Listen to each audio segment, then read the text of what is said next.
First of all, I want to thank all you got candidates for attending our forum and your willingness to give your time and the effort to run for a city council.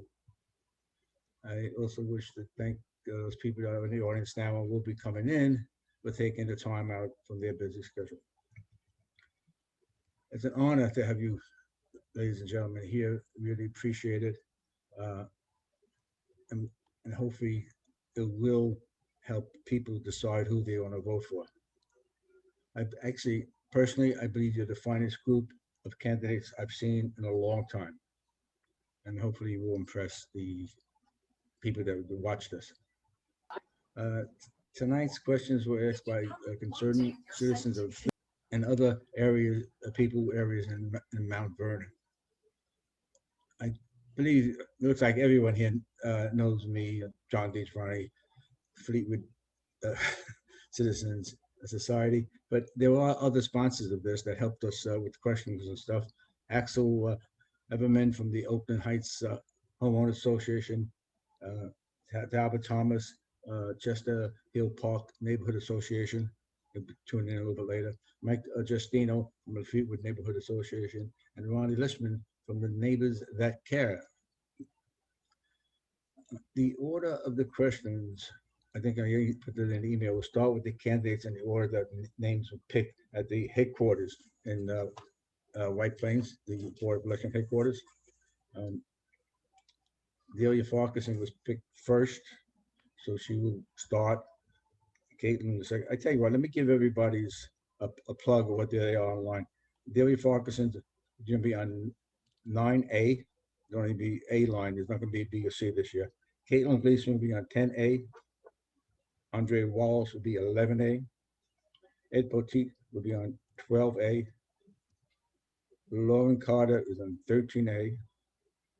And Janice Duarte is on 15A. And Daniel Brown was on 16A. And this is the way they would vote for you if they when they're ready to vote. Anytime, at 10 days to vote nowadays, it's a little confusing. We'll try and ask as many questions as we can get answers for, but in the time limit that we have. I know you would like to show your knowledge on a variety of subjects. So if you want to ask one or two more, and you're willing, we will go with that. We'll see how it goes. About 8:30, or just close to 8:30, we'll make a decision. But before I turn the mic over to our talented Joe Pumbo, there's something I want to say to the candidates. You probably noticed that there were many more neighborhood or community groups springing up all over Mount Vernon. Some of the groups may be small, but you have to remember, these are the people that are interested citizens that care what's happening in the city. And they will vote. So please pay attention to them. Joe, I'll turn everything over to you, the mic and the technical stuff, which I'm not capable of handling, and I appreciate that everything you do for us. All right. So as I was letting the candidates know, I'm going to let folks know that these questions, since there's quite a bit of candidates, they're going to be 90-second responses, and there's going to be a gentle chime that is going to play at the end of right before your time completely runs out. It's the last 15 seconds. All right. So as he mentioned, the questions will be answered in the order, and then we'll swap it around as the night continues. And the first question is going to go to Delia. So if you could unmute yourself, Delia, or I can find you. There we go. Perfect. All right. So our first question of the night. Thanks everybody for joining. It's good to see all of my old neighbors here again. The first question is, Mayor Sean Patterson Howard said, "We cannot leave the fiscal health of the city to question any longer. While the city's fiscal problems have become intolerable over the past 3 years, she said they are not entirely new. For over 2 decades of kicking the can down the road and failing to invest properly in repairs, infrastructure, and needed equipment.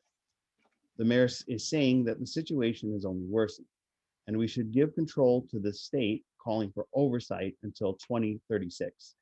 That's 15 years with a control board being given away to a state advisory board that will have to sign off on financial decisions made by the city officials. Tell us your thoughts about this proposal. If there's anything you want me to repeat, just let me know. I'll go over it again. So good evening to all of you. You're good. I can hear you. Thank you for hosting this forum. Except for that question, it's okay. So let me get started. So Mayor Sean Patterson Howard is correct that there has been decades of neglect in this city where elected people have failed the community in terms of making decision that's right for the people. If you look at the state of the firehouses, if you look at our financial situation, if you look at the state of our built resources, City Hall, has not been maintained. Nothing really has been maintained. So it's been kicked down the road. So this is not Mayor Sean Patterson Howard's fault. Absolutely. Like when you first get your second vaccine, you're not fully vaccinated. Can you please mute everyone? Yeah, he's muted. Thank you. Mm-hmm. So when you, I absolutely disagree with the decision to do a financial control board. A financial control board is a decision of last resort. The financial control board legislation, draft legislation that was proposed to the city council is completely a financial document. It's a financial proposal. It has nothing to do with the health of the city. And I'm going to say that I called Mayor Sean Patterson Howard incompetent, and I called shame on her for proposing this, because at this point, it would eliminate the authority, the responsibility of the city council, and in large part the mayor as well. We've labeled, the mayor has labeled the comptroller's office as the problem, but that's not the problem. A financial control board is a decision of last resort. We haven't laid off anybody. We haven't cut expenses. So before we get to that, we have to make sound, responsible financial decisions before we get to a decision like that. Thank you. Same question proposed to Caitlin. Caitlin, if you could unmute yourself. Good evening, everybody. I'm Caitlin Gleason. Unmute. Okay. Can you hear me? Yep, you're good. All right. Thank you so much, everybody. I'm happy to be here tonight. Initially, when it came to the financial control board, I am not a fan of an outside agency coming in to going over anything here in the city of Mount Vernon. But I took most of the weekend and last Thursday and Friday to go over the document and read from page 1 to page 62. And I have to say that looking into the city of Troy, watching videos from the mayor there are a lot of similarities that Mount Vernon is going through, and there are no other solutions at this point. So I would be willing to sit at the table with our state representatives and come up with some edits. This was a draft that was presented. It was not actual legislation. It was a draft. And I'd be willing to sit at the table with our state representatives. Definitely, one thing I would definitely want to do is sit with the state comptroller, go over the audit reports with the state comptroller and have him have an audience with us and make sure that we're making the right decision for the city of Mount Vernon. So if we don't have a financial control board, what are we going to do right now? What is the solution going forward? I don't think that there's solid solutions that anybody has come up with. I think that this is an option and we should definitely vet it out and look into it. Thank you. All right. The next person is Andre. Hello? Yes. Okay. Let me just say this. anybody that's thinking of a financial control board coming into Mount Vernon shouldn't be running for office, period, and shouldn't be in office, because that's telling me that you don't have the capability of dealing with this situation and to make the tough decisions that need to be made as elected officials. Okay, so anybody that wants that, then all city officials I wrote about it today. Don't get paid, get off the council, get off the mayor's seat, move out of the way, and just let somebody else come in and solve our problems, because what you're saying is we can't solve them. There's nothing that the Financial Control Board can do that we cannot do ourselves if we're willing to make the tough decisions. I wrote about it. I spoke about it when I talked about our 2020 budget. I spoke about it when we talked about the 2021 budget.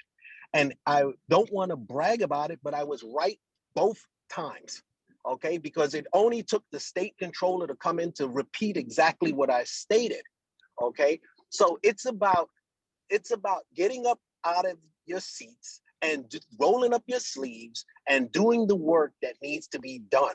They're not going to do much more than we done, but what they will do is hurt the city. Because if they come in and they feel that we don't have enough money and they think taxes need to be raised 20, 25%, they're going to do it. And it's going to be done by people that's from another community that doesn't care, that haven't been elected and have no stake in besides black and white. Okay, look up what happened to Yonkers. Talk to the mayor over there from then. Look at what happened in Flint, Michigan, because of that board is why they had the water problem. Look at Newark. I can go down a list. Yep, and your time is we up. need to Your time is up. There is find a better solution. Thank you. Your time is up. Give me 1 second to reset the timer. Next would be Ed.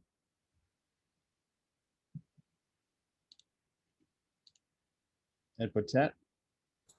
He's on You mute. gotta unmute yourself, Ed. You got to unmute yourself. All right. Thanks, everyone. Give me 1 Thank second. you, everyone, for being here. Thank you to the neighborhood associations for hosting this. Thank you for the candidates for coming to yet another forum. Leadership is tough and it's hard, right? So as we speak to voters, as we speak to residents, they tell us about the problems that they have. Our job as leaders is to find solutions.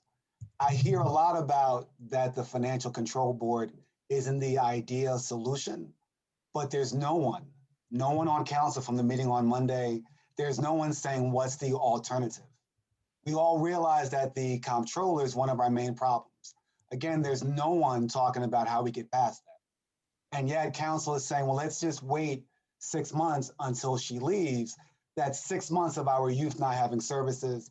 That's 6 months of our police cars not having Freon so that they can cool their cars. That's 6 months of us not addressing our sewage system. There are a lot of things that we have to do in the city that have a financial impact. The one solution we have in front of us is the Financial Control Board. And that could have been negotiated in myriads of ways. Different members could have been on the board, different term for the length of that Financial Control Board. There's a lot of things that we could have done, but one thing that we shouldn't do is just say that it's a tough decision, and therefore we are not going to make it. Your time's up. Your time's up. Thank you. All right. Next would be Lauren. Same question. Please unmute yourself. There you go. Perfect. Good evening, everyone. Thank you to the Fleetwood Citizen Society for hosting this forum tonight. Thank you for all that are on the call, including those who are running for office. I am not in favor of a financial control board, and I will tell you why. I'll be the first one to tell you that I spoke with the former city manager of the city of Yonkers, Neil DeLuca. He was the city manager in Yonkers when they had the financial control board. And he said no community should ever want to have a financial control board. Here's why. When they come in, first of all, they're appointed by the governor. We know who our governor is now. We don't know who our governor will be after the end of 2022. We just don't know. We will have outsiders making the decisions for the city of Mount Vernon. One of the first things they'll do is they'll cut positions. They will raise taxes. They will renegotiate union contracts. So if a contract has been negotiated and a union is set to get a particular raise increase, they could say no. The state is not going to give us money. I don't know if some people, some residents think that that would be the case. That would not be the case. They would make all the decisions for the city. What can be done? I will offer a solution. We can have an arbiter from the state comptroller's office, since many of our problems are centered around the comptroller. Yeah, your time is up. Your time is up. Sorry. Just a reminder, everybody, and thank you. It's 90-second responses, so they have to keep moving. But the same question to you, Janice. Okay, good evening, everyone, and thank you. So we recognize the issues that we have with the comptroller and the fact that she has in the past returned federal funds. She's not paying bills. And we're in the process of our equipment not working, vehicles potentially getting repossessed. She's created a void. So in essence, we have a comptroller de jure, meaning that we have a comptroller by charter, by election. However, we don't have a comptroller de facto. And in our attempts to try to fill this void, this is where we are. We are in a position where we are trying to address the challenges we have with this comptroller and the negative impact it's having on our city operations and our residents. With that said, the control board is a major step to take. And I am not opposed to it conceptually. Conceptually, I'm open to exploring it simply for the fact of a control board would allow us to bond and borrow funds at the credit rating of the state. And in a position that we're in where we do not have a credit rating, and it is going to take a few years before we do restore our credit rating, this is our ability to be able to bond in the interim to carry us through until we restore our credit rating may be critical for us. And we don't know that yet, but I am conceptually open to the idea simply as a resource or tool for the city to be able to use to get us through this difficult time. But in its current form, the legislation, I did not support. Your time's up. Okay. And then Danielle, same question. Yeah, so I think. One second.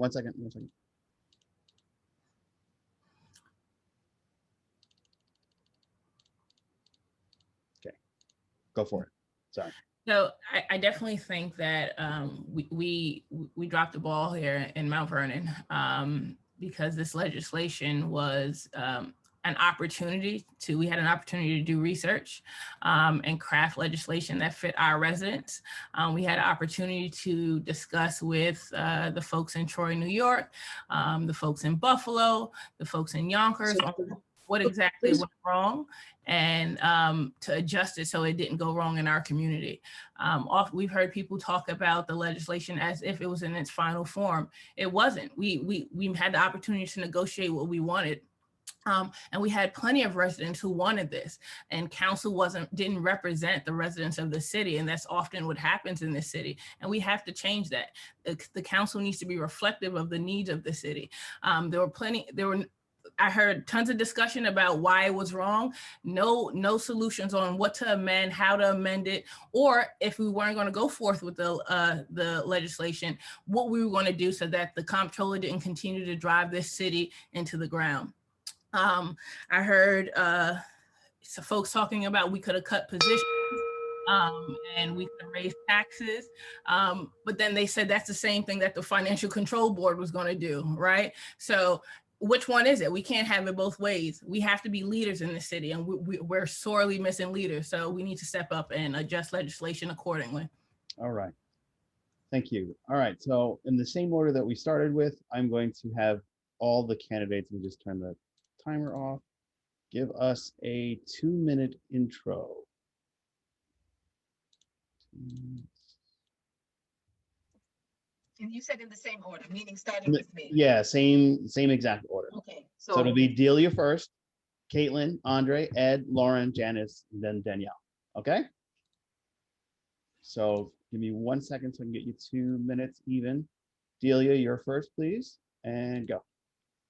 So good evening to everyone, and thank you to the Fleetwood Citizens Society and all the neighborhood organizations that are part of this evening. I'm Delia Farquharson. I'm a sitting city council member, an incumbent running for re-election.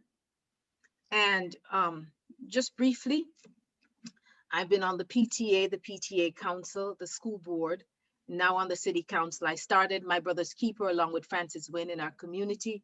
I've been coordinator of volunteers for the library.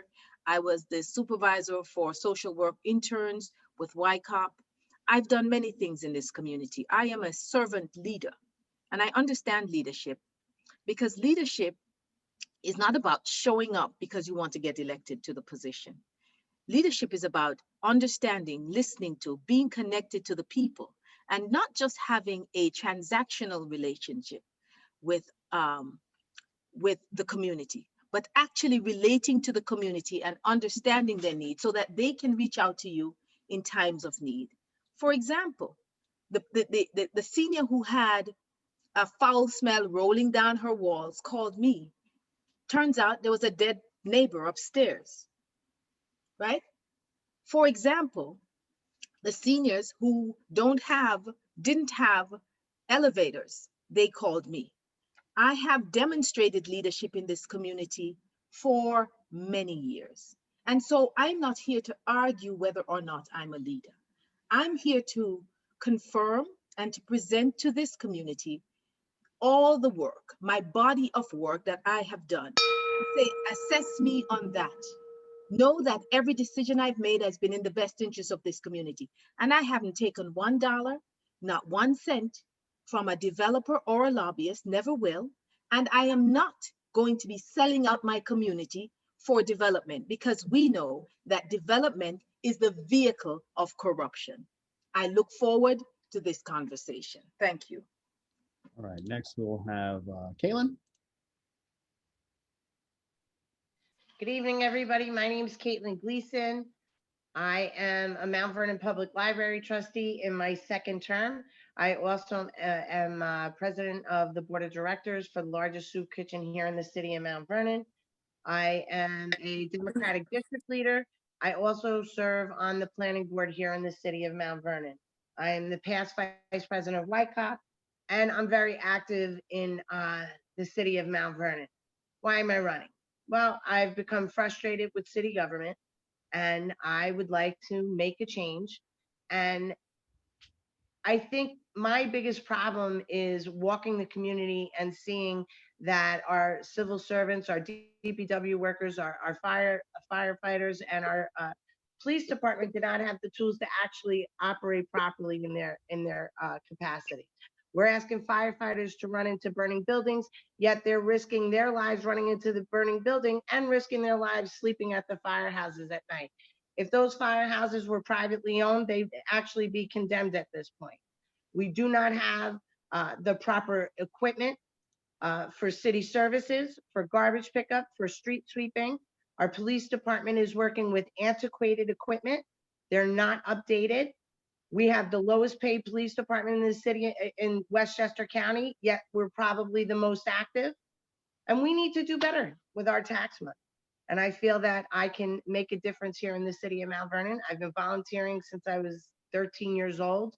My father's past fire commissioner of Mount Vernon. My husband, brother, and brother-in-law are prior Mount Vernon Police Department. So I understand the difference between the administration and the rank and file and how important it is for everybody to work together, not to rubber stamp anybody, but to work together and collaborate to move the city forward. Thank you. I'm Caitlin Gleason, 10A. All right. Next would be Andre. Good evening, everyone. Andre Wallace. Thank you, first of all, foremost, for putting this on tonight. let me just say, I had a unique experience of being a councilman, being a council president, and also being an interim mayor, which gives me a broad perspective of all sides of government and how all sides work. I understand how to move a city forward. When I had a short brief, I moved the city forward. I understand the problems of the city. I understand how to solve the problems of the city and work to make that happen and to make change. The reason why I'm running right now to get on council, because our city is in dire strait and dire need of competent leadership and people that understand government, understand how to make things work, understand the problems, and are able to come up with solutions for the problems to make sure that our city can move forward properly. I said before, our city was on the brink of bankruptcy, but how we were managing it and doing the things. And now, you know, like they say, the roost has come home to roost. It's nothing different than what I have been saying before.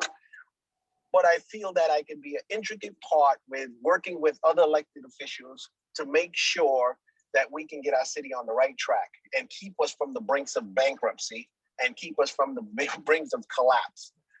This is why I'm running. You know, I've always been able to prove myself as a proven leader.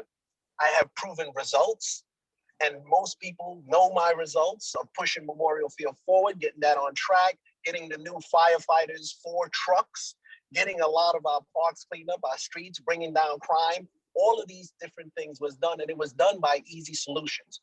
This is the same thing that I can bring back to this administration, and while working with the controller, working with the mayor, and working along with my colleagues on city council to come up with solutions that will move our city forward. So that's why I am running. That's why I'm coming back. Thank you. All right. I believe it's Ed next. Yes. Sure. Hi. Give me 1 second. Let me restart the clock. No problem. 2 minutes. Go ahead, sir. No problem. Welcome, everyone. Again, my name is Ed Poteet, and I'm running for City Council on the Mount Vernon Forward slate. And I'm running because I really, truly believe that Mount Vernon is the best city here in Westchester. It's the jewel of Westchester. We have great people. We have great infrastructure, great homes.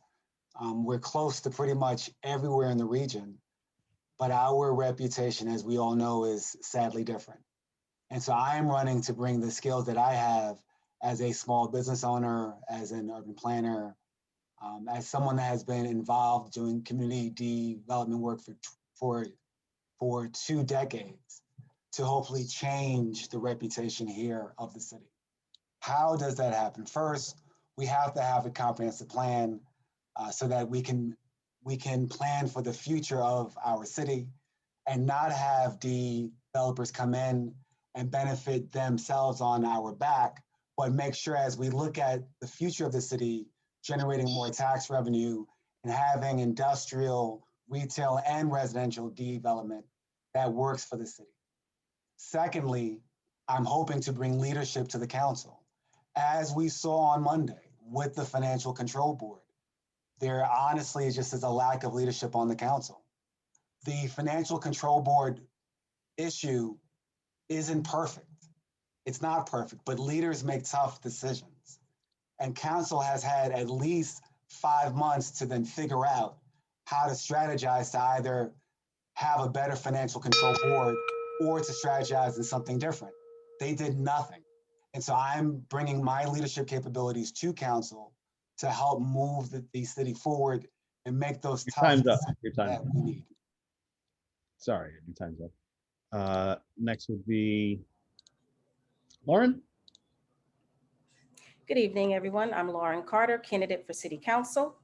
I was born and raised here at Mount Vernon, went through the schools, graduated Mount Vernon High School, went to NYU and would finish later on at Fordham University, and currently earning an Executive Master of Urban Planning from the University of Southern California.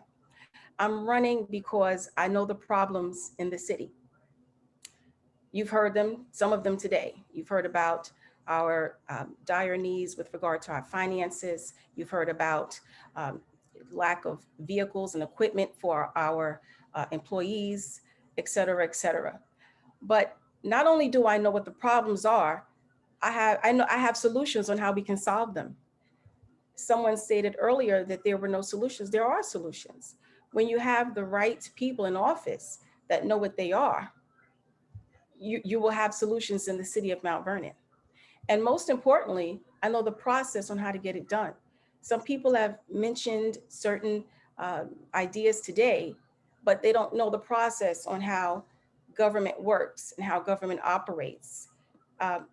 With regard to that financial control board, about setting terms and setting, we would not make that decision. That decision is made by the state. The governor would appoint those control board members. So we need people who can get into office and who can govern from day one. And that's me. I worked for the city for several decades, first in the planning department and then as deputy city clerk. When I worked in those roles, I had to apply the laws of the city, the charter, the code. I could do what I wanted to do. I had to apply state law, different laws. So we need someone like me, Lauren Carter on 13A, who knows the problems. I was the only one that proposed a solution with regard to the FCB. And I know the process to get it done. Thank you. And lastly is, next is Janice. Just give me a second to restart the clock. All right, go ahead. Great. Good evening, everyone. My name is Janice Duarte, your city councilwoman, and my family immigrated from Portugal and has made Mount Vernon our home for 3 generations. And we've owned a small family business for over 35 years. The first in my family to go to college, I graduated from Barnard College of Columbia University. I bring over 20 years of corporate and small business experience, beginning at a credit ratings agency and moving up to vice president at a municipal financial assurance company. I serve as the first and currently the only Portuguese American elected woman in New York State. And as an elected official, it is my obligation to work in good faith with others for the betterment of our city. That is why I check my ego at the door and invest in building partnerships to work together to bring in new resources and execute solutions to address our immediate and long-term needs.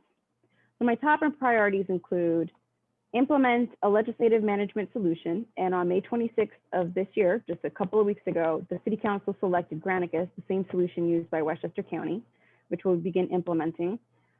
Complete a comprehensive plan for the whole city using the Census 2020 data, which will become available this fall.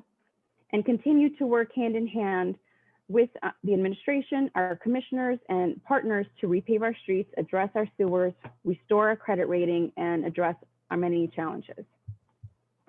So I believe I've brought a professional temperament, stability, and solution-oriented approach to the City Council. And for that, I humbly ask for your vote on June 22nd, number 15A, to continue serving you as your City Councilwoman. And since I have a few seconds left, let me just say about the Financial Control Board, it will not solve our problems immediately. It will take time to establish that Financial Control Board. And in the meantime, we still have to figure out how to manage and cope with the current comptroller through the end of the year. Right. And next is Danielle. Good evening, everyone, and thank you to all the neighborhood associations for hosting this forum. My name is Danielle Brown, and I'm running for City Council along with Ed Poteet and Caitlin Gleason. I was raised on the south side of Mount Vernon by a very proud and single Caribbean mother. My family's been in Mount Vernon for more than 27 years, and I'm a product of the Mount Vernon school system. I attended public schools from 6th grade all the way through high school here. I played basketball all of those years, and I was a captain on all of my teams. After high school, I went on to Columbia University and then on to law school, and I'm currently a practicing attorney and the only practicing attorney in the race. And I run my own law firm that's based here in Mount Vernon. Prior to starting my law firm, I worked in-house for the WNBA's Atlanta Dream Team. I also served as a co-chair of the Police Reform Commission, which was comprised of various stakeholders in our community, mental health professionals, community advocates, faith-based community groups, business owners, even law enforcement professionals. And as a commission, we were able to work together and collaborate to come up with 43 recommendations that represented the change that we need in Mount Vernon. Why am I running? Because we've been missing leadership in the city. When I returned back from Georgia, people were disappointed. They said, why'd you come back? You were doing great things while you were away. For them, coming back to the city was a bad decision because they were all trying to leave, and they were all trying to leave because of the lack of leadership, because of the chaos in City Hall, because of the constant infighting. And they just, it turned them off. It turned them off from wanting to be in the city. It seemed as if we could never move the city forward because everyone had ulterior motives. Well, I'm running to change that. I'm running to collaborate and work as a team. I'm running to be a leader in city council and come up with solutions. For so long, we kind of had the wait and see approach, and we need to change that. So that's why I'm asking you to vote for May 16A. Thank you. Excellent. Great time. All right, so we'll continue to questions. Our next question will start with Janice. So if you could unmute yourself. I think Andre was next, Joe, no? Oh, no, Andre went already. Okay. Yeah, because Danielle was the last person. That's why I kept the order the same. But thank you. We're going backwards? No, it's just the weird order that they like to. So Okay. I'm just gonna, it'll be random. The second question, the city does not have an updated comprehensive plan to guide it. Yet the city council continues to indiscriminately accept residential zoning petitions, over a dozen to date, with no consideration given to the cumulative and long-range impacts of doing so. What is your position on continuing to accept petitions for residential rezoning absent this plan, and what would you specifically recommend as a policy moving forward until such a plan is in place? So first of all, I agree that the comprehensive plan is important that we revisit it. I understand that in 2011 there'd been some work on it, but it's definitely important that we reassess our comprehensive plan, and it's particularly important now given COVID and the impact that has had on how we live, how we work, and the wellness of our community. The proposed rezonings and applications that have come before the council, some of them have been in process for a number of years. And those, I think, would, in good faith, deserve to be fully vetted out. And I did take a hard look at those. The new applications, we've been looking at on a case-by-case basis, and there are some that have merit. For instance, there was an application regarding some townhouses for first home buyers. So there's particular applications that have merit and are worth being explored. It doesn't mean that they'll get approved. To date, that is still in process. We understand it's a long process. It requires a great deal of study. And in the meantime, I don't think they're mutually exclusive. I think that we can work on this in tandem. We have new data, the 2020 census data becoming available. We had a proposition on the ballot last year that requires us to update the comprehensive plan. Sorry.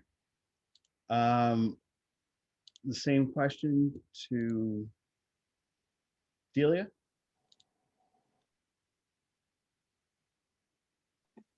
Thank you. So I have been consistent. You there? You're on mute, Delia. You're on mute again.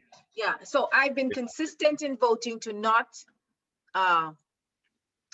do the spot rezoning and to really push for the completion of the comprehensive plan. And in addition, to ask for a moratorium on these development projects so that the motivation will shift from approving these special projects and instead putting the motivation into completing the comprehensive plan. Because I think if we put that moratorium in place, everyone can focus on getting that done. I think that's really crucial. So I have been really consistent in not voting for any of those projects because I think we really need to take a stand. I think that we must have a comprehensive picture, a full picture of what we want to see, how we want our city to develop, particularly in this time. We are the 8th densest city in the country, and we cannot, because the governor told us all through the pandemic that density is an enemy in this pandemic. And we saw that from the disparate impact that COVID-19 had on our community. So we need to be more responsive and look at developing green spaces and really creating a sustainable community for the future that's going to meet the needs of everyone in this community. Thank you. All right. Next will be Caitlin. Can you repeat the question, Joe? Yeah, sure. The city does not currently have an updated comprehensive plan to guide it. Yet the city council continues to indiscriminately accept residential rezoning petitions, over a dozen to date, with no consideration given to the cumulative and long-range impacts of doing so. What is your position on continuing to accept petitions for residential rezoning absent this plan? And what would you specifically recommend as a policy moving forward until such plan is in place? Okay, so first and foremost, we would sit down with the mayor and go over funding the comprehensive plan for the next budget. That would be, day one. Hopefully we would be able to speak to her before budget hearings take place, and we're able to put money into the budget for that. There are 3 land use boards. There's the zoning board, the planning board, and the architectural review board. All 3 of those land use boards are put in place for oversight. Right now, some of the zones that have been created have been the transit-oriented development zone, the senior overlay zone. Some of these zones, like I said, they're already in place, making it slightly easier once we start doing the information regarding the comprehensive plan, the research on it. We have to identify green space, identify where the entertainment zones are going to be. But right now we have our land use boards, and I think our land use boards, I happen to be on the planning board, I think our land use boards, are doing what they need to do based on what the rules are for planning, for zoning. So right now we have an oversight. I don't believe that we should have a moratorium on development. I believe that Mount Vernon is in a unique position here, with the pandemic and people moving outside of Manhattan. There's larger manufacturing wanting to come up to Lower Westchester, and we're in a unique position. We shouldn't stop them from coming. We just have to have better oversight. Okay, perfect timing. Andre?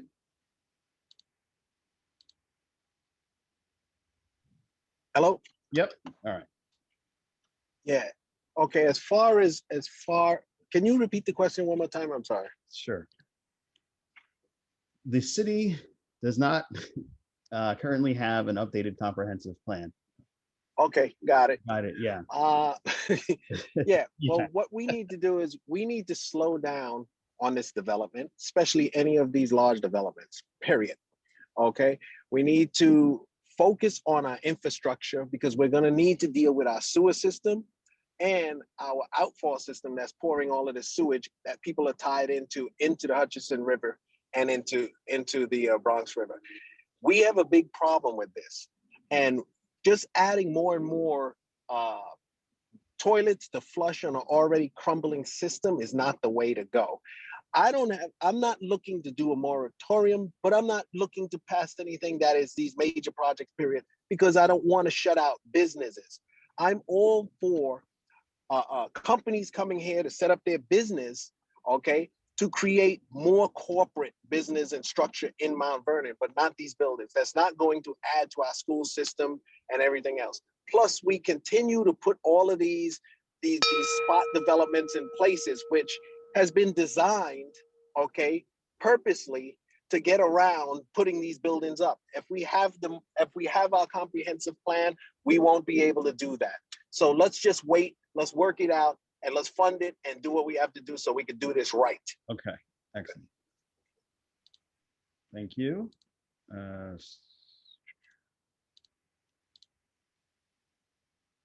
Ed? Thank you, Joe. Excellent.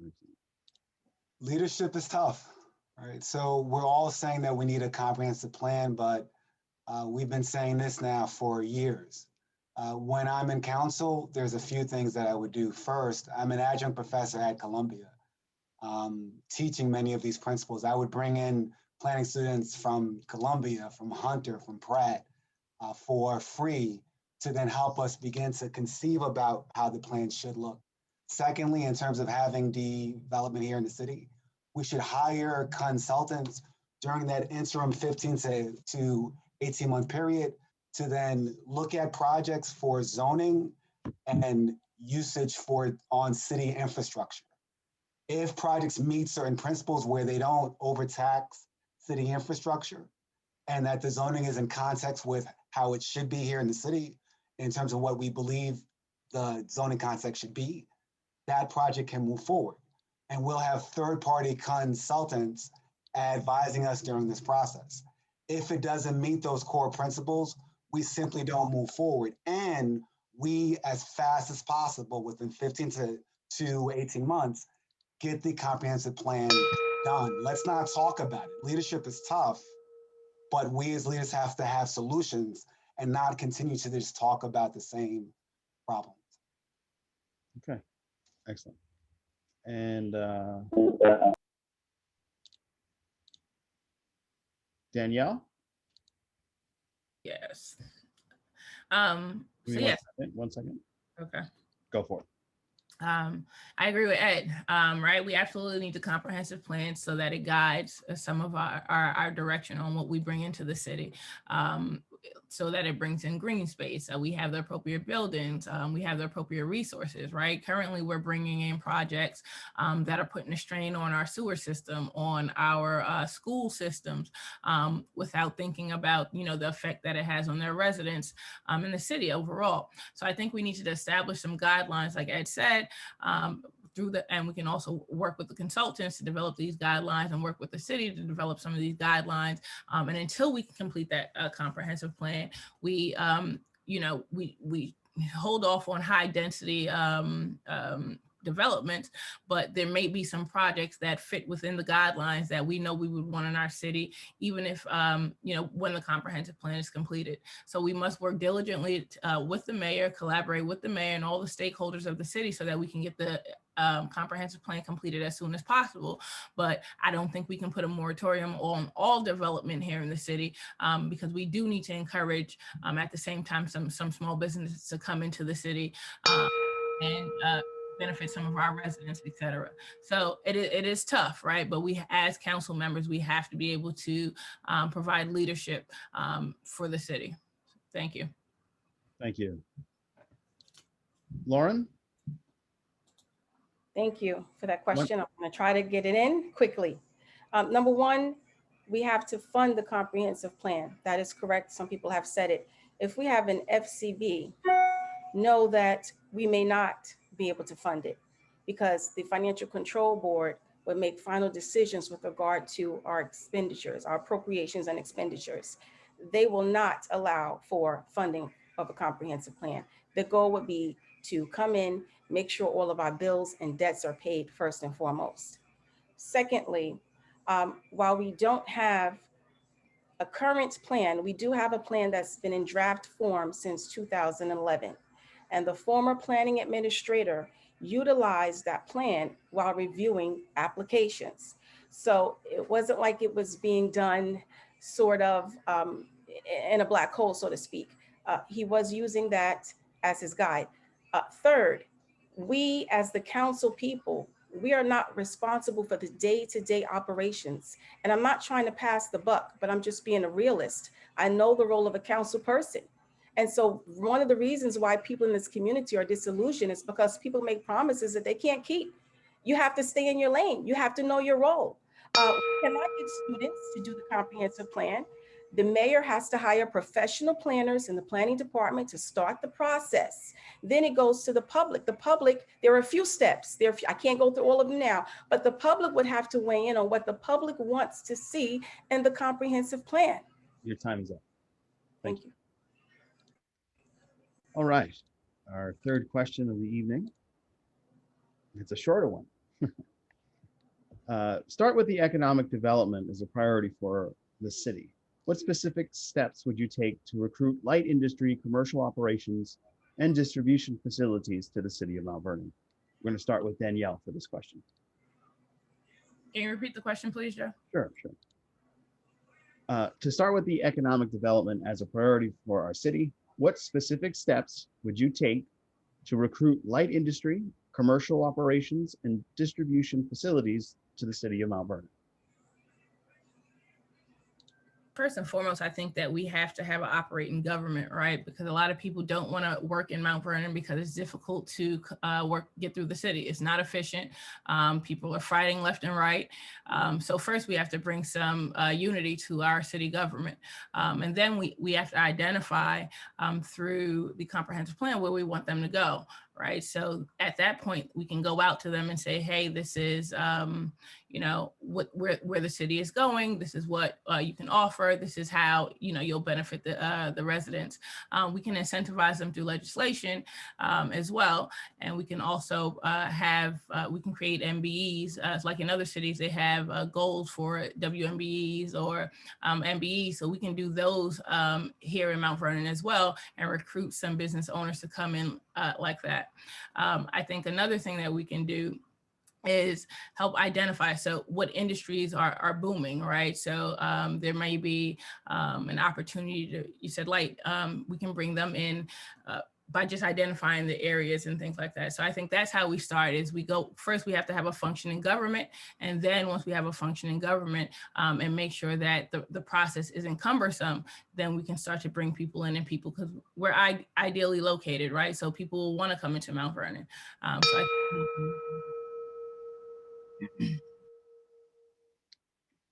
You're all set? Okay. So the same question to Lauren.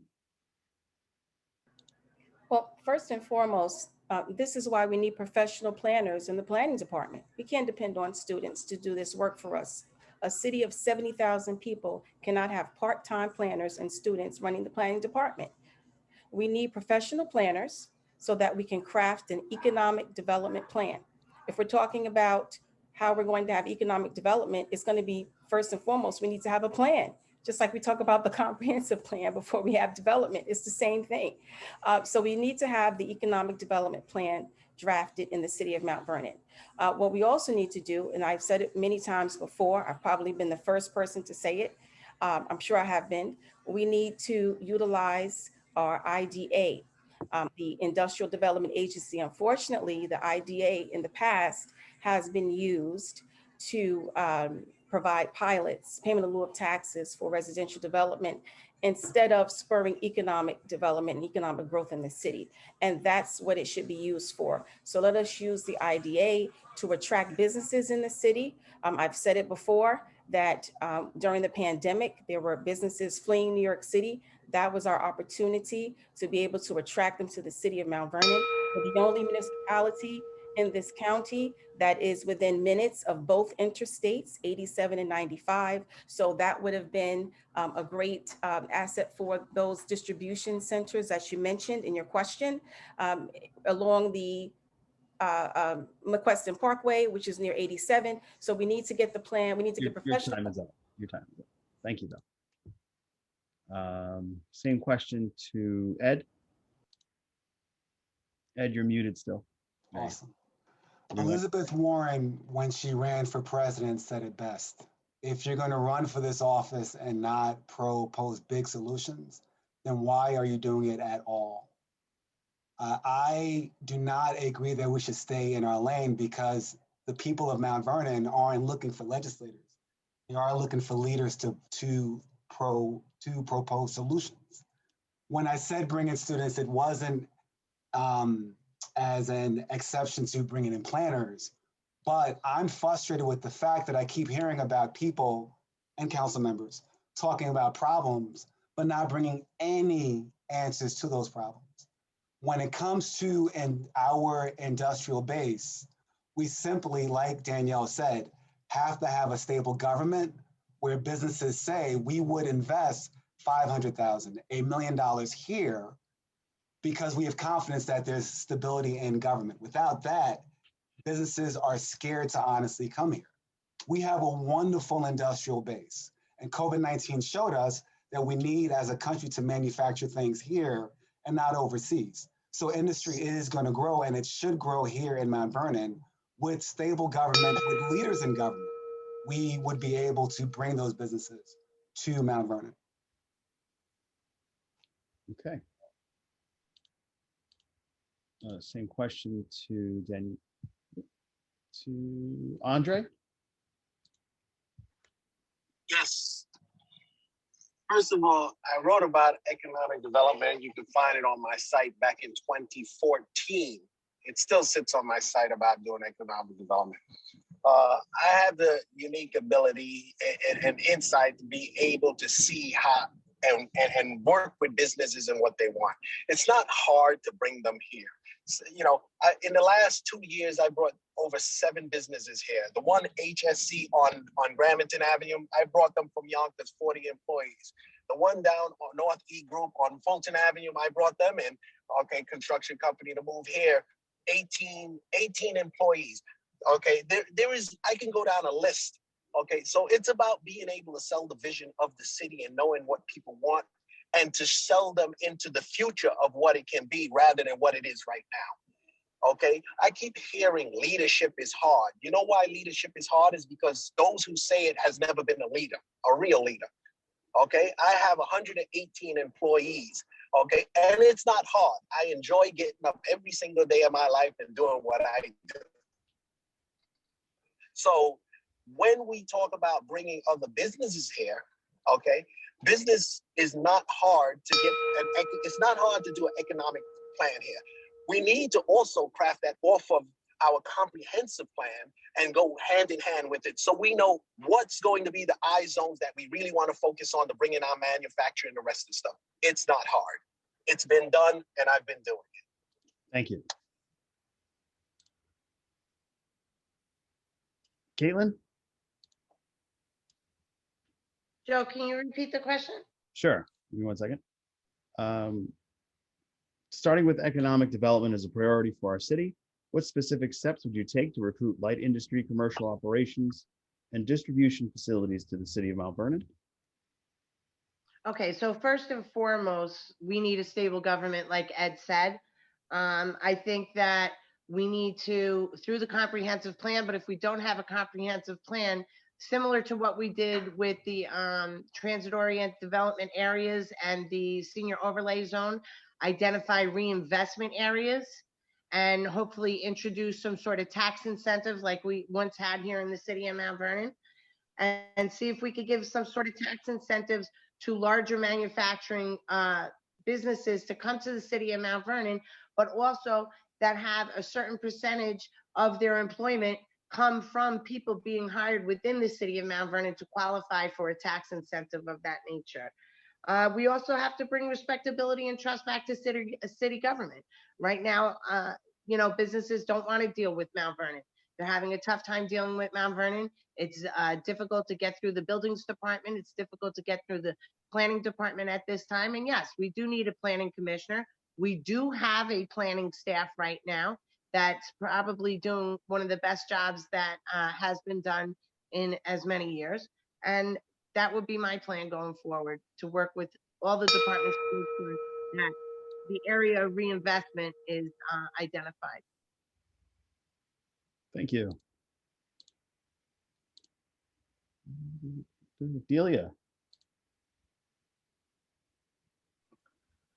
So when it comes to economic development, I think the first thing that's necessary is for us to have a properly staffed planning department and to look for opportunities to collaborate on a county and a state level to package and present Mount Vernon with the resources that it has that is going to take responsible leadership, respectable leadership, leadership that can command the attention of people who are looking to move, to invest in communities. We have a lot of resources. We have a lot of unleveraged resources. And I think that's what needs to happen, is that Mount Vernon needs to properly present and package all of what we have to offer. And that's going to be collaborative. And our IDA is going to play a major role in that. Right now, our IDA is being functioned through the county. And it's going to require us to work out all the challenges that we have in that department so that we can have an IDA that's operating in its true function, which is to drive the economic development of this city. So I think that's crucial. I think that we have one mayor at a time. And so it's really important that whoever is at the helm is leading, and the legislator, the city council, provide support, but they are not driving the vision. Thank you.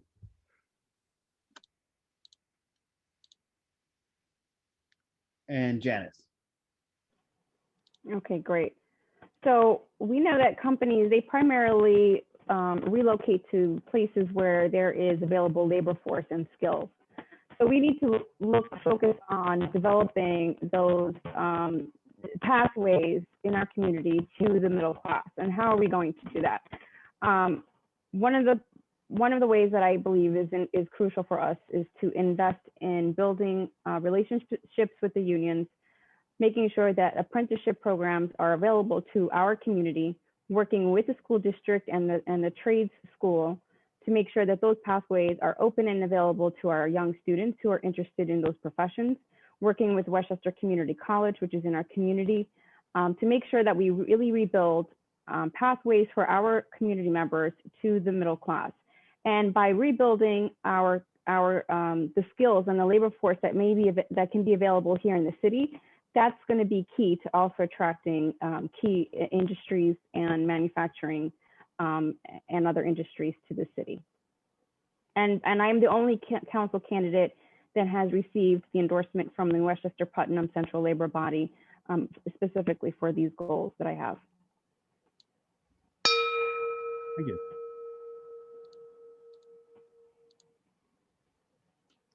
So this brings us to question number 4. And question number 4, we'll start with Delia.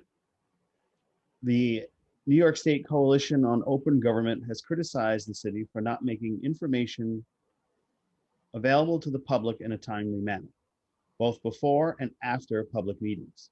What is your position on improving transparency in government, especially with regards to making information on matters before the city council and other city boards and agencies available to the public prior to decisions being made? I think that's crucial. And this is the fourth time that I've started first, by the way. But I think that's crucial. I think it's really important that that information is shared in a timely manner with the community.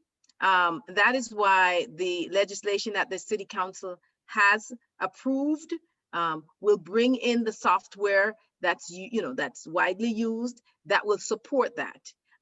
We also have to work out greater details as to how we share a draft agenda and what that constitutes. But I think it's really important that information is shared in a timely way, and it does not appear that the city council or any branch of government, any agency of government is withholding information or hiding information. We have a situation going on right now that has to do with a land use matter, where that is one of the big concerns, where the information has not been presented to the satisfaction of the public. We have public hearings where the area that's being informed was changed from 500 feet to 200 feet.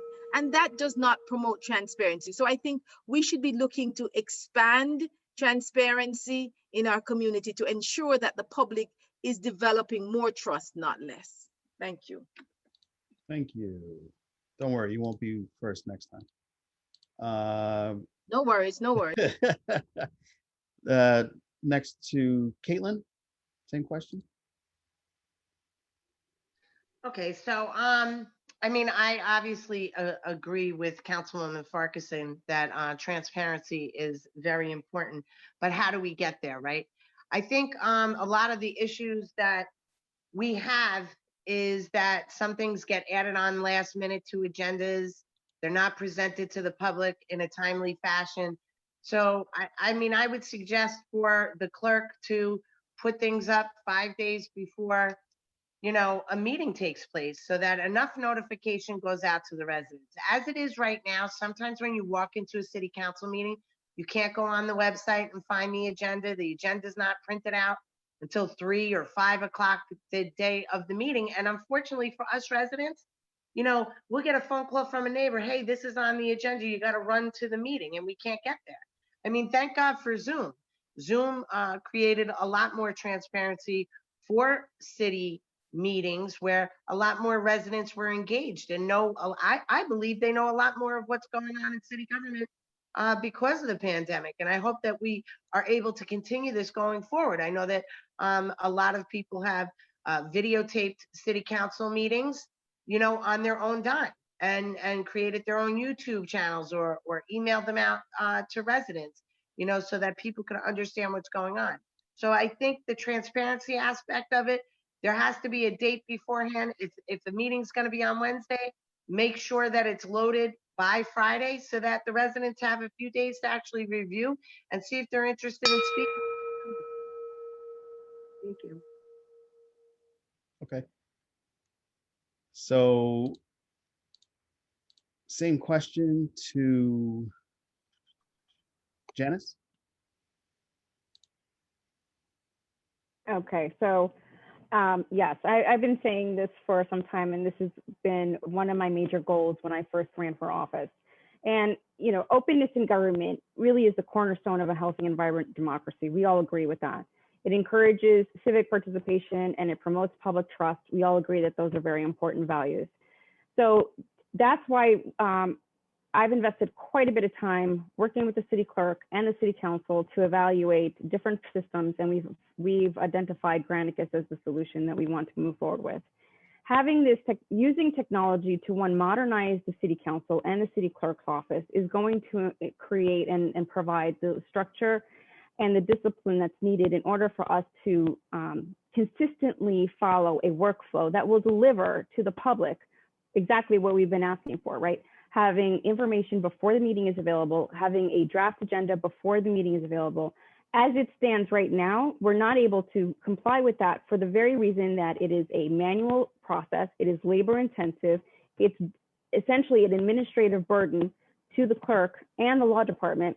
Many times we don't get the drafted legislation from the law department until just before our meeting. So there's quite a bit of coordination that has to take place, and that's why using technology as a solution to modernize our system and our process is going to go a long way in delivering that transparency and accountability to the public. Thank you. Andre?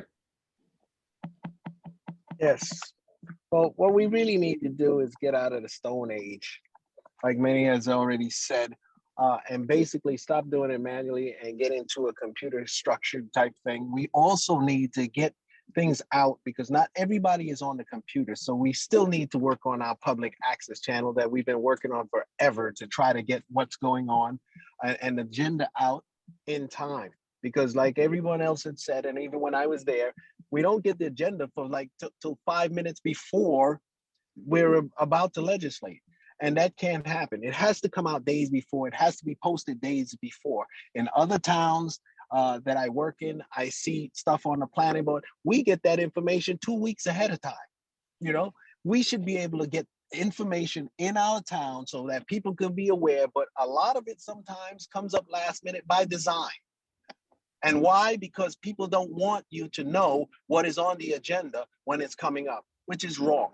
So we need to find different ways and different solutions to make sure that everybody knows in town what is coming up on the agenda, what to expect, and not to have to turn over every stone or climb over peek over every fence to try to figure out what is happening in our town.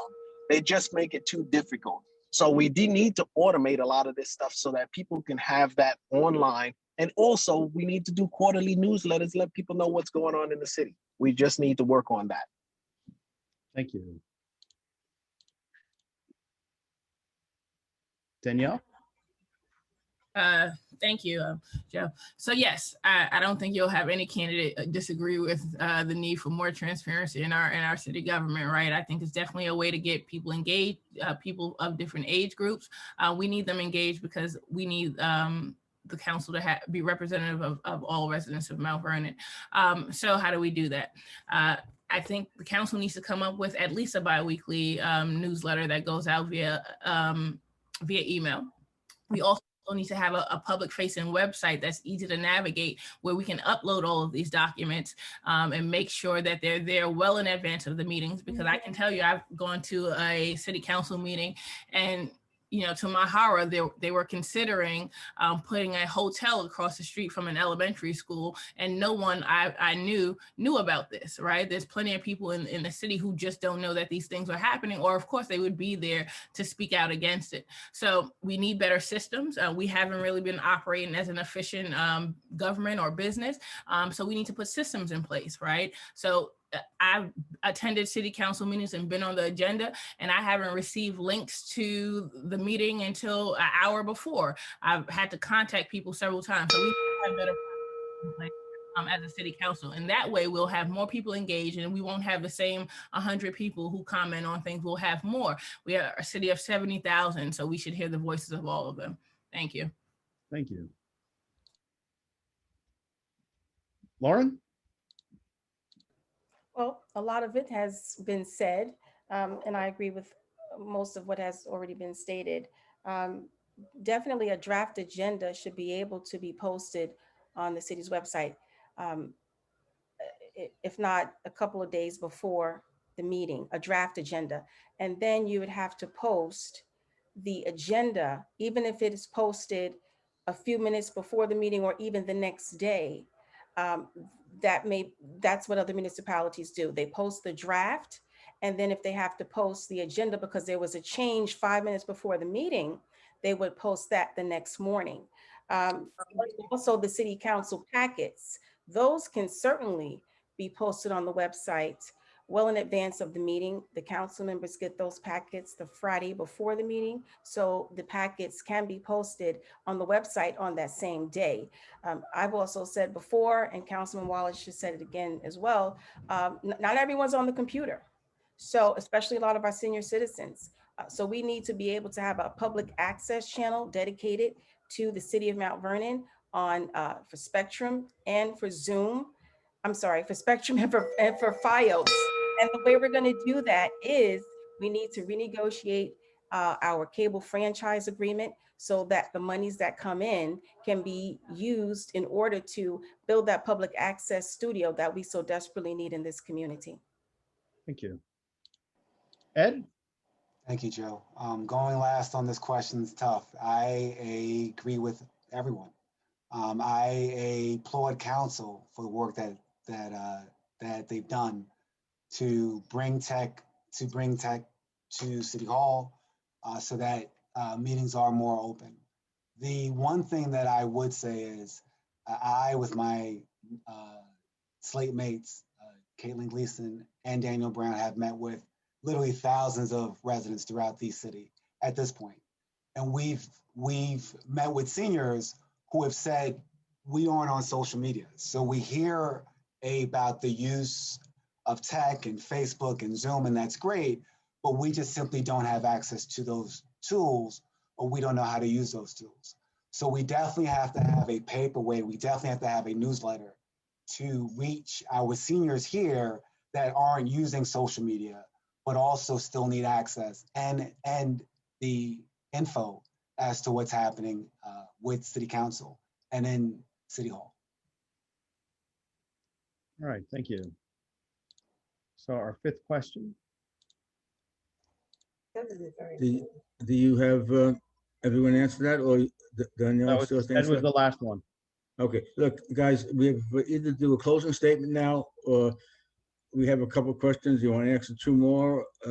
We have more than that, but if you want to answer two more, we'll give you two more. Otherwise, we'll one go more. into a closing That's up to statement. you. It's up to you, gentlemen and ladies and gentlemen. So tell me what you want to do. You're the candidates. It's your I had time. enough water. I have 5 glasses of water. You're driving. What do you say? I think he might have to pull over. Okay, I have how a many people feel that should that be it? Just want Yeah, to do a closing? I'm here. I'm good. Like if you have 2 or 3 people that want to do a closing, we'll do it that way. So tell me the 3 or 2 that want This is for the benefit of the public. So if you have a couple more questions, I don't object to answering them. All right, so I'm going to ask the 5th question. Why don't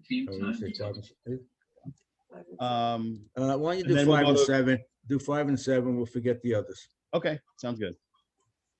So question number 5, 2 of the controller candidates say it's okay to give the $42 million to the water department to use only as the city council authorizes.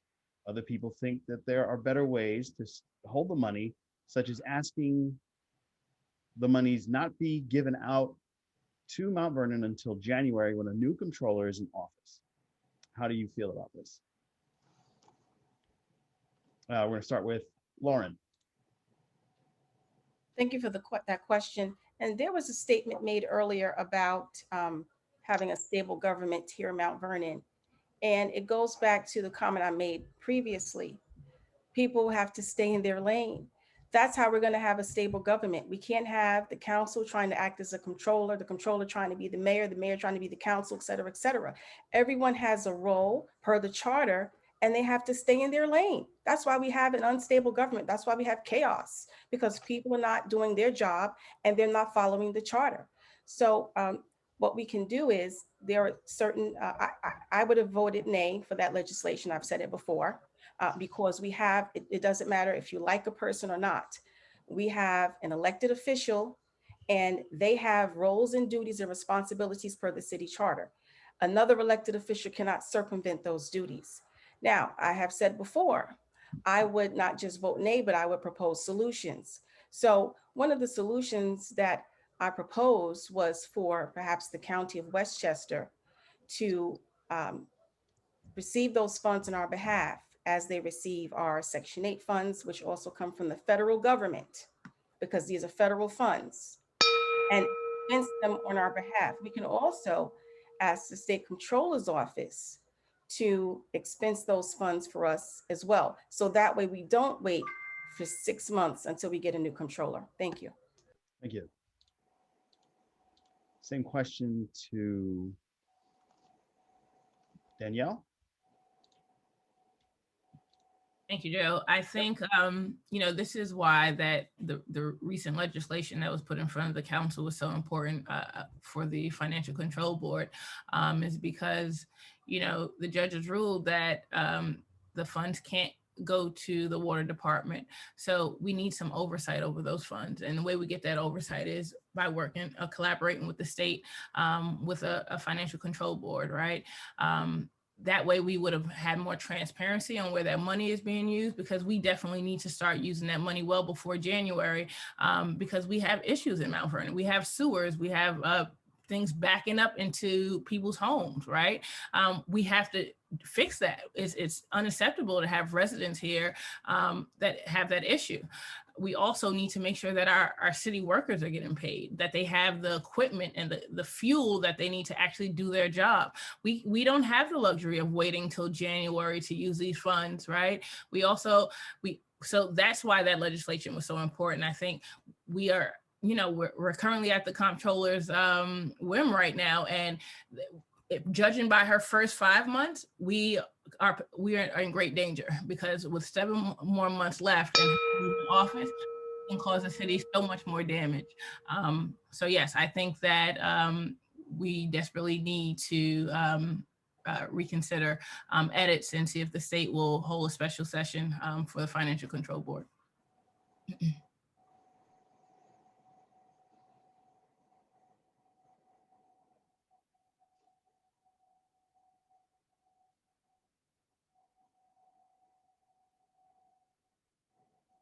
You're muted, Joe. Mute. I'm muted. Somebody called me. Andre, same question to you. Okay, can you repeat that question quickly? Sure. Two of the comptroller candidates say it's okay to give the $42 million Okay, got it. to the war. I just Yep. I just need to know where we were. Yeah, Yeah, I no wrote worries. about this in one of my news articles and how bad of an idea it is to do such a thing.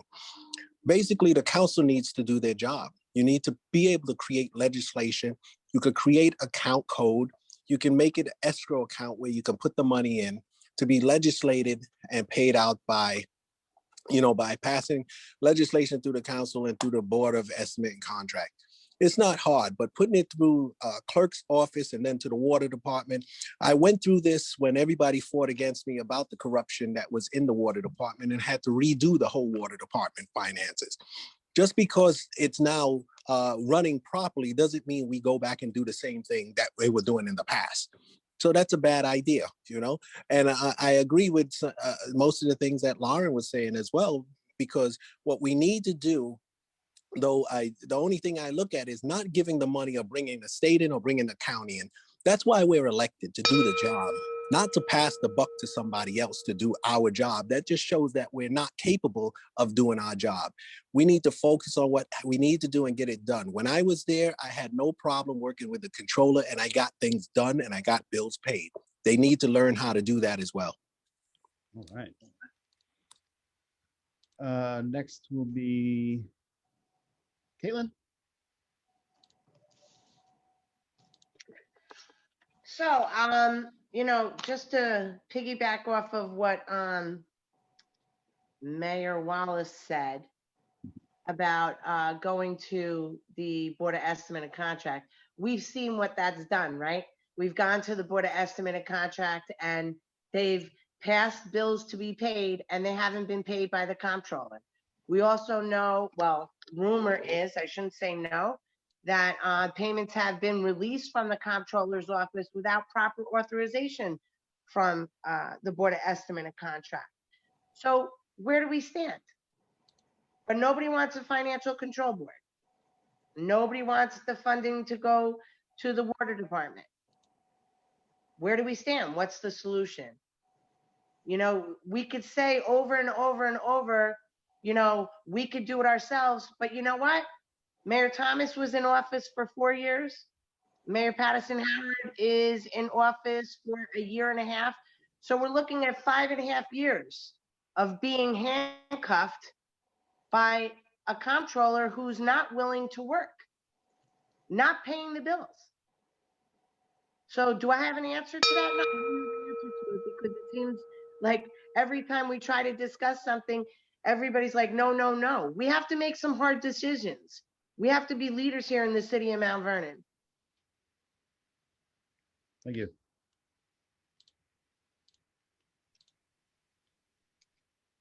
All right, Janice. Okay, thanks. So the challenge here is that, as I stated earlier, we have a comptroller who has clearly interpreted her authority as per the charter to supersede that of the council, to supersede that of the Board of Estimate and Contract, to supersede that of the federal government. And so we've seen a comptroller who's completely non-compliant and defiant of even what her responsibility is. So that being said, we don't know if she would actually receive the funds, and if she would receive the funds, if she would actually appropriate them correctly. And they come with conditions that we need to comply with, or we are responsible for paying all of the money back to the federal government. So there's severe consequences to any misappropriation. And I'll give you an example. In August 2019, the comptroller transferred $3 million from the water department into an escrow account for the Memorial Field remediation. $3 million. Since then, the remediation's been completed. We know we have spent less than that, yet she has not paid the company, Tully Environmental, who performed the remediation, their final payment of $117,000. Why is that when the money should be there? And yet on December 1st, 2020, at a Board of Estimate and Contract meeting, she stated on the record the account didn't exist. So the contradictions are very concerning, and this is why I'm proposing that we establish an investigative committee to explore these inconsistencies and potential misappropriations. All right, wow. Thank you. Ed? Sure, thank you, Joe.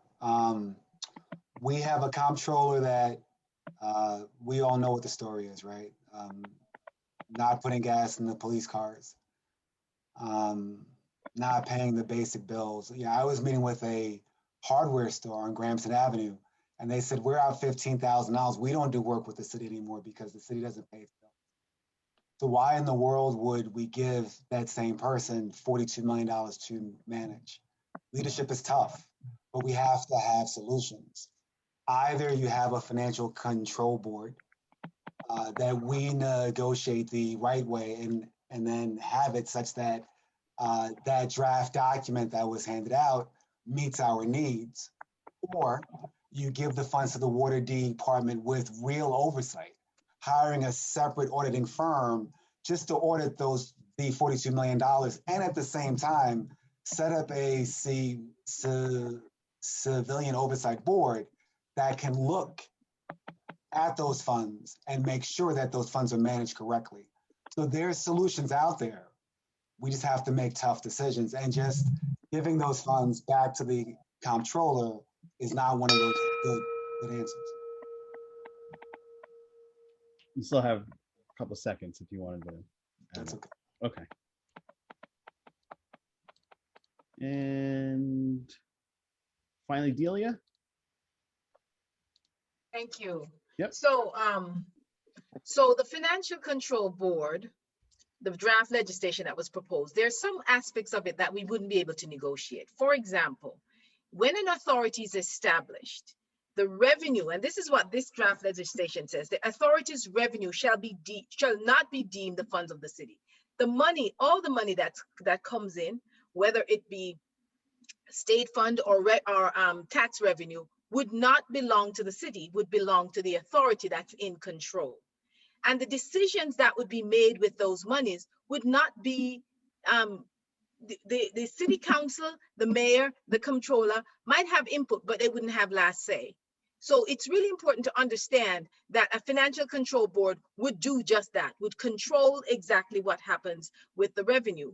As for this $42 million, what has been discussed, and I think what needs to happen, is to put additional controls in place. We cannot ignore the fact that the comptroller is a duly elected person, that she's not, that she has not performed her duties to the liking of many.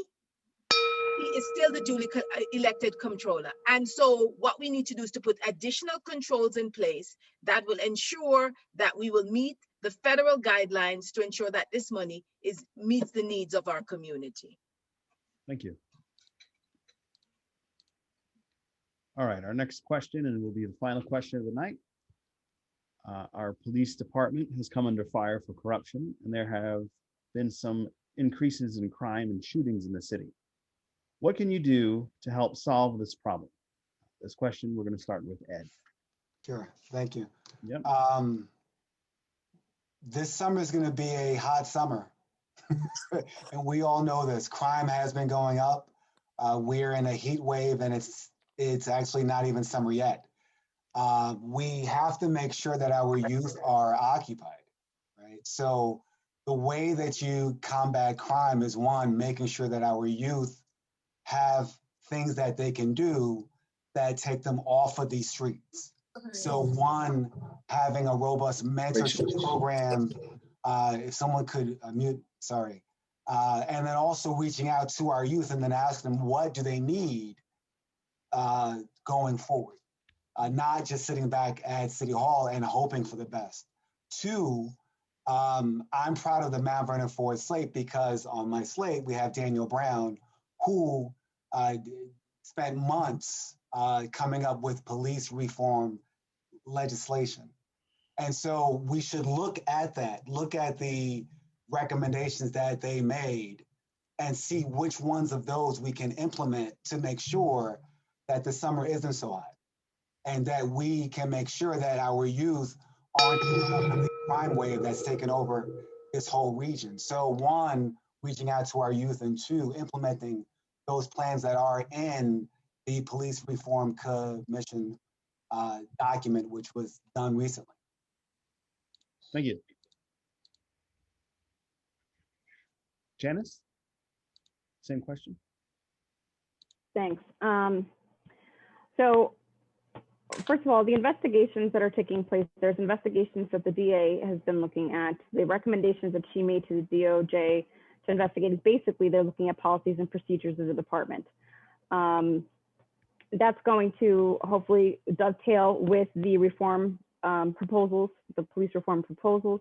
But in addition to that, we need to work with our partners to make sure that we have, that we can get as much of the resources, either more cars, other support for our department from our Westchester County and state partners. But besides that, and Ed mentioned the youth. Our Youth Bureau offers a number of programs throughout the year. During the summer, they offer youth employment opportunities. They recently partnered with Comrie Enterprises, and they will be hosting a clean energy workshop, 6-week workshop with the youth from, I believe it's 14 to 24. So there's a lot of programs and opportunities that already exist to help our youth. And then with regards to the police department, it's really about triaging and triangulating as many resources as we can, that we can provide to support them. Thank you. Danielle? Yes, thank you, Joe, sorry. So there's a few things, right? First and foremost, like Ed mentioned, the Police Reform Commission came up with 43 recommendations on how we can change policing in Mount Vernon.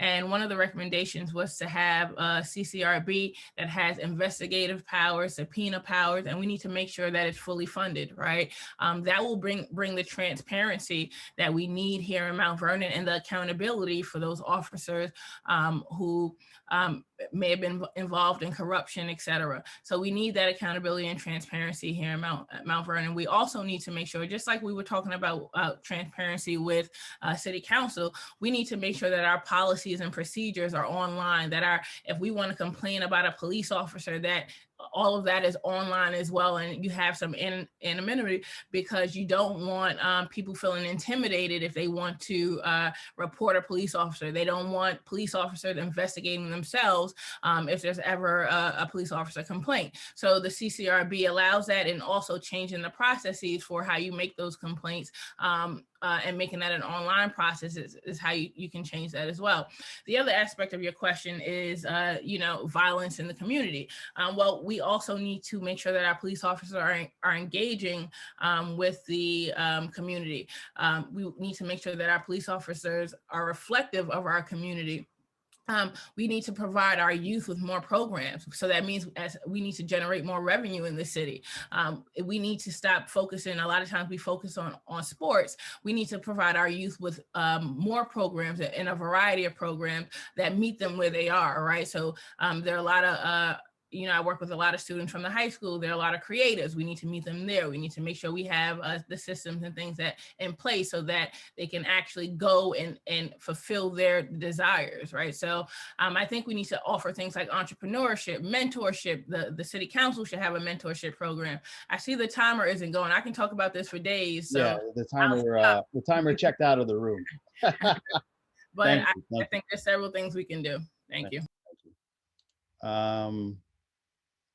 Same question to Andre. Yes, could you repeat it one more time? Because Sure, I'm sorry, I was driving. I just made it to my office now. Yeah, so I noticed. I'm out of the car. Your background in the office. Yeah, it's me now. Yep, not a problem.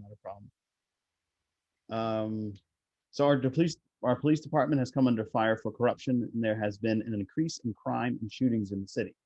What can you do to help solve this problem?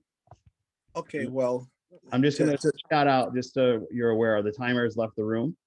So I'm just going to, once 15 seconds come. I'll keep it brief. Okay, go for it. Yeah, but basically what we need to do is we need to add more community policing, you know, and everybody always talks about there's no solutions for the problems that we have. Okay, we don't have cars that's working right now, but we do have bicycles. So put the police on the bike, put the police on the corner, let them start to walk the beat like they're supposed to so they can engage with our community, so that they can build trust by police presence and police getting an opportunity to meet the constituents in which they perform the services for. Also, I do agree with Danielle about the CCRB, but one thing she doesn't understand is that the CCRB is already in place. I already wrote that CCRB. It was Yana Edwards, Damon Jones, and myself who created that CCRB, and it does have subpoena power to the CCRB as well. It's in place. It passed the council. Okay. It was also in Delia's committee when Yana Edwards was out of office and she came in. So we did move that legislation forward.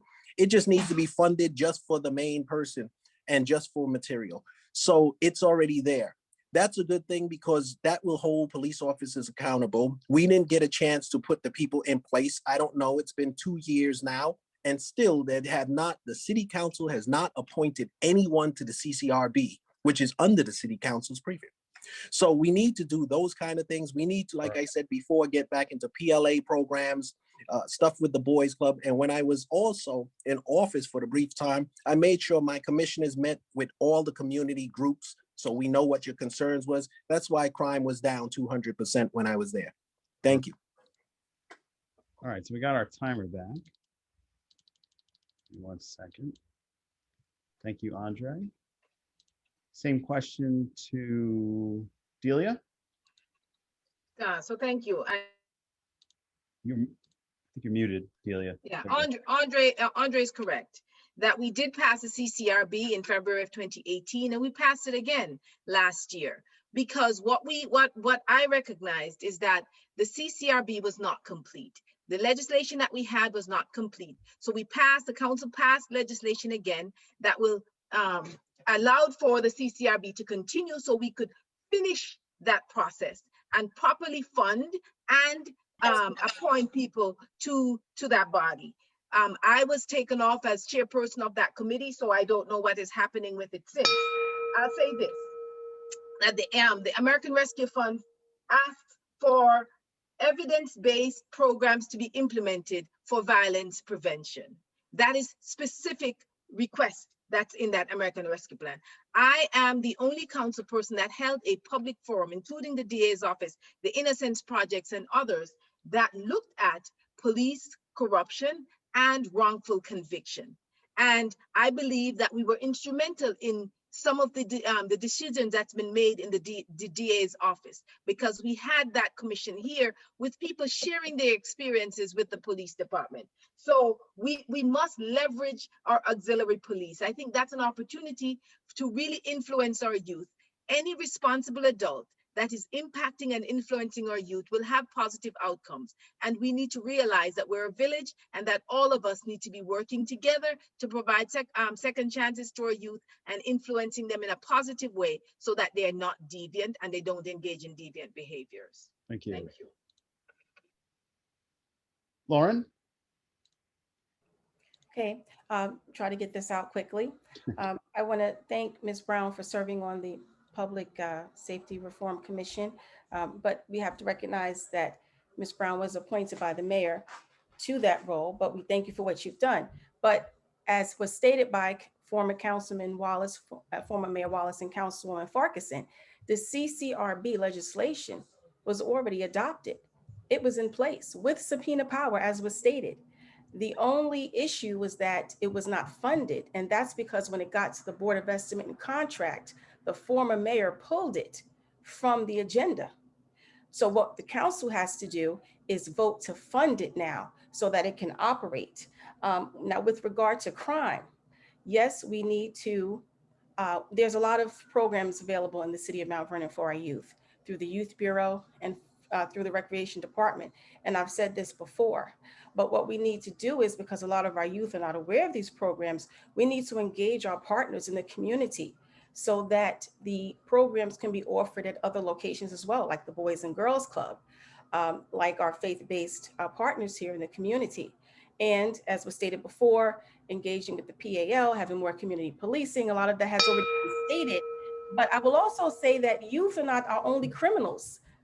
We have adults that are committing crimes. We saw through the pandemic, a lot of offenders were released from prison early, but they were released without any services, without jobs. So that's why we need economic development.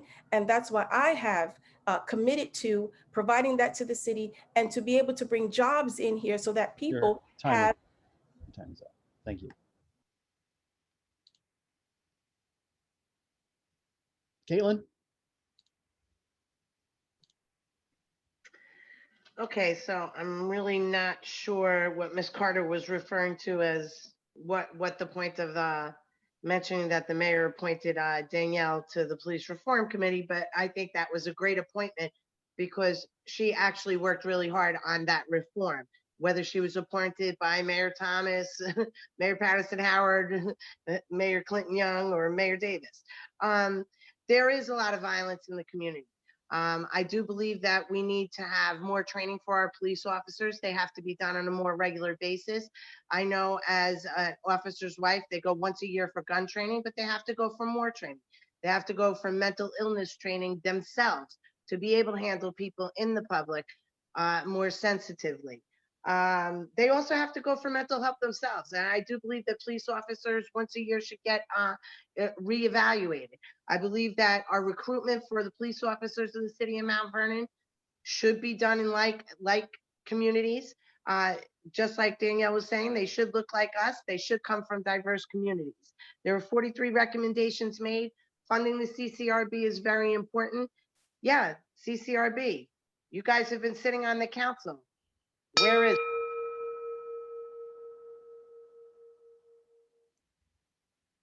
All right. Lauren, your name was mentioned. Would you like to respond to anything Caitlin has said? Well, I think, doesn't Danielle get a chance to respond first? I think I get an opportunity to respond as well, because both Lauren and yeah, absolutely correct. Thank you.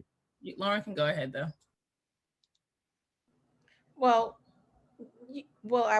the reason I made the comment is because Ms. Brown refers to her work on the Police Reform Commission.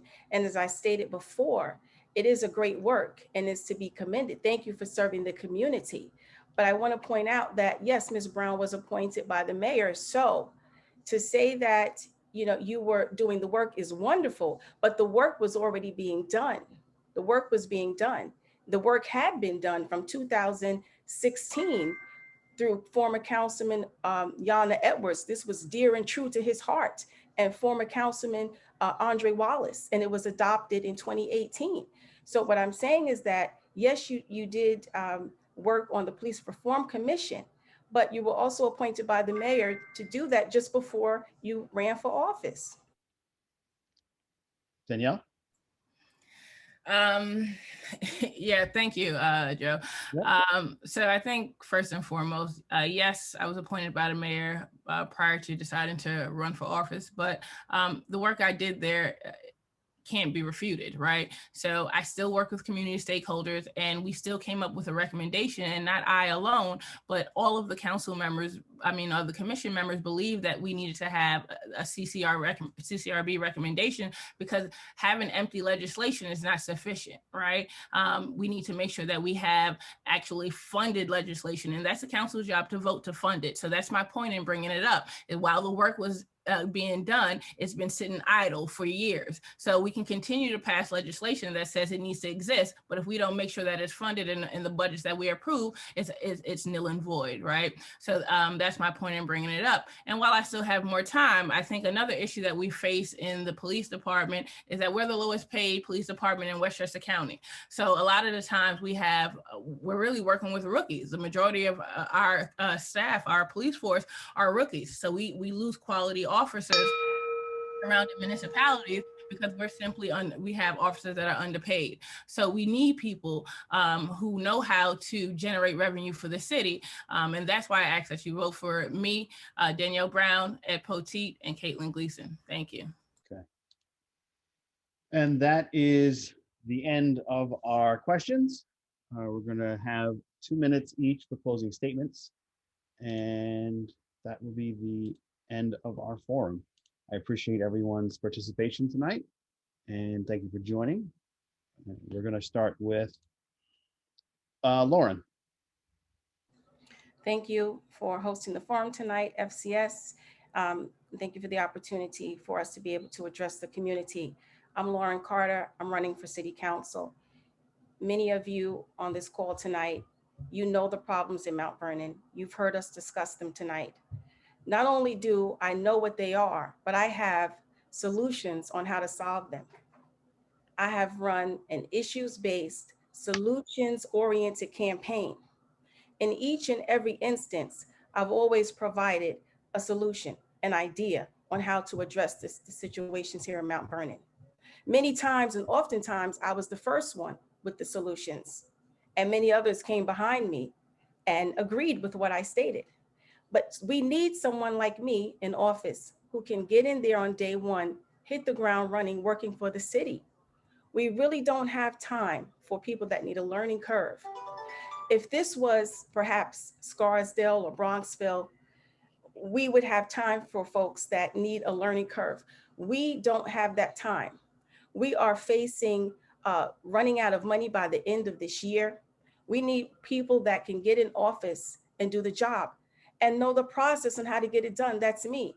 You've heard that people would like to just throw out the charter. That's why we have the situations we have now. We are living in a lawless city. We're talking about the crime. It's lawless because on the streets because it's lawless in City Hall.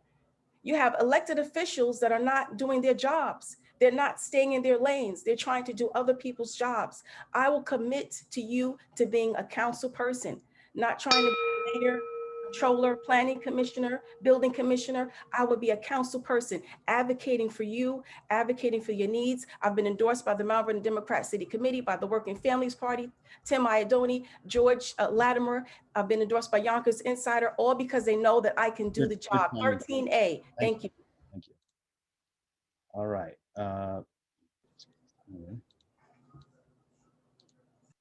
Andre? Yes. Well, I'll say it again. I've said it before. What's important is real leadership for real problems. Okay. I'm proven leadership with proven results. I sit on these forums and I listen to a lot of candidates and I can see that they have a lot to learn about government. Right now, there is no time to teach people. There is no time for learning curve. There's no time to bring people in to try to get up to speed and take years to figure out what's going on. The city is in the midst of financial collapse. I've said this for the last 2.5 years. And here we are back at the same place I spoke about almost 3 years ago. And why? It's because we keep on putting in people in office that have no clue on how to run government, how to do business, and how to make the city move forward. It's great to have a title and it's great to be important, okay? But, you know, that's all great, but you need to know how to do the job. And right now, we are seeing the results by this financial collapse and the way the city looks today with the potholes, the street, the garbage, the gas problems, the cars breaking down, everything. We're seeing the results of putting people in place that don't have any idea what they're doing. And if we continue to do the same thing, we're going to have the same results. And I always hear the other candidates talk about insanity, okay? Insanity is not because of recycling people back to a council at all. Insanity is about getting people in on a friends and family program that I say because they all are a network, both for the people who have the experience, who know what they're doing, who can make the changes, who can make the strong decisions and not ask for other people like the county or the state to come in to do a job that we're elected to do. I can do that job. That's why I'm running. That's why you need to vote for Andre Wallace, 11 on the Democratic line. Thank you. Thank you. All right. Danielle? Thank you everyone for attending tonight. You know, some of the candidates speak about, you know, you need someone with experience on day one. please don't be fooled by the rhetoric. That's rhetoric that's designed to keep the same people in office and designed to have Mount Vernon doing the same things over and over again. We must stop recycling the same politicians if we actually want to see real change in this city, right? Thank you for queuing it up, Andre. It is insanity to keep recycling the same politicians over and over and expecting change. That's exactly what it is. So if you want real leadership, someone who's exhibited leadership here in this community, if you want someone who knows how to work together and build consensus and believes in a team and doesn't want to be an obstructionist so that I can use it as a stepping stone to another political position, right? Then I ask that you vote for not only myself, Danielle Brown, but also Ed Poteet and Caitlin Gleason, because we are aligned in this mission. We want to see Mount Vernon move forward, and we want to see it. We want to be collaborative. Mount Vernon used to be an it city. People used to come to Mount Vernon because everything was here. Mount Vernon has declined severely in the last few years, and we need to return to our former glory. And you need to do that with real leaders who don't have alternative agendas, who don't want to look out for themselves, who want to listen to the residents and actually lead the city, who's going to bring fresh ideas, be innovative, and come up with solutions. That's what we need here in Mount Vernon. We've been, taken advantage of for far too long. Change that. Let's actually bring change. So again, I ask that you vote for myself, Danielle Brown, 16A, Ed Poteet, who's 12A, and Caitlin Gleason, who's 10A. Thank you very much and have a great night. Thank you. Next will be Delia.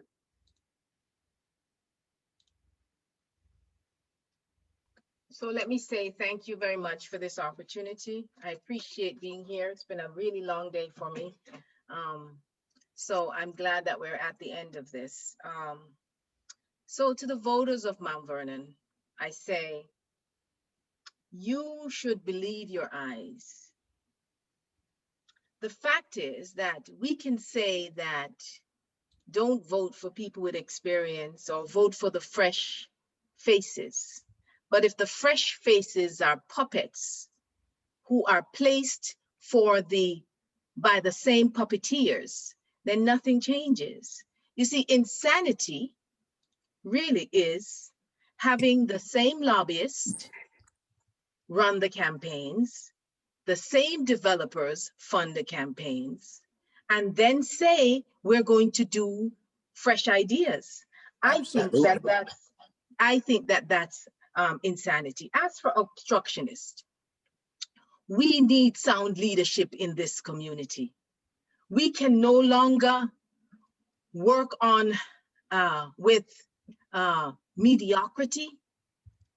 We can no longer work with people giving us the sleight of hand.